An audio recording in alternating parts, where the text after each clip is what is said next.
रोसे पोथी हरे भगति सुहाई शंभु अधिकारी पाए रावण मरण मंज करता रघुहरि कुल रघुनाथा एक बार त्रेता जुग बनाए शंभु गए कुंभ ऋषि पाए कुंभ ऋषि पाए। एकदा त्रेतायुगामध्ये कुंभज ऋषीच्या आश्रमामध्ये शंकर भगवान हरिकथा ऐकण्यासाठी जात आहेत. महाराष्ट्र आहे.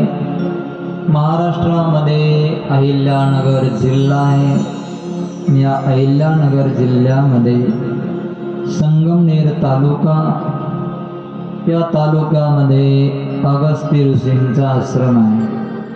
यांनाच कुंभज ऋषी म्हणतात. कुंभज ऋषीने रामकथेचं आयोजन केलं. रामकथेची पत्रिका श्रोतृवर्गांना द्यावी, निमंत्रण द्यावं, जेवढं देता येईल तेवढं. म्हणून या कुंभज ऋषीने सगळ्या ऋषी मुनींच्या आश्रमामध्ये पत्रिका पोहोचविल्या धरतीवर. आणि सगळ्या श्रोता पहिल्या क्रमांकाचा जो आहे तो आहे शंकर भगवान. शंकर भगवान श्रोताही आहे आणि वक्ताही आहे. पहिला वक्ताही शंकरच आहे आणि पहिला श्रोताही शंकरच आहे. याचा अर्थ असा आहे, शंकरासारखं वक्तृत्व असावं आणि शंकरासारखं श्रवणही असावं. म्हणून श्रवण करणारा भोला शंकर आहे. पत्रिका कुंभज ऋषीने पाठवली कैलास पर्वतावर. शंकर भगवान दोनच काम करतात. एक आहे ध्यान आणि दुसरं आहे ध्यानातून बाहेर आले तर राम नाम. ध्यानातून बाहेर आले, सिंहासनावर शंकर भगवान बसलेले आहे. कुंभज ऋषीच्या आश्रमामधून पत्रिका पोहोचले, गणपतीच्या हातामध्ये दिली. गणपती शंकर भगवंतापाशी जातात. बाबा, पत्रिका आली आहे. कशाची आहे?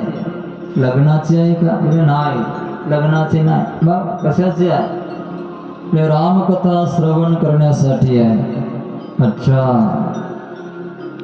श्रवण करण्यासाठी निमंत्रण आहे. तर भोला म्हणत नाही की व्याख्यान करण्यासाठी नाही बोलवलं, श्रवणासाठी बोलवलं. तर उलट पक्षी शंकर प्रसन्न झाले, श्रवण करण्यासाठी बोलावलंय.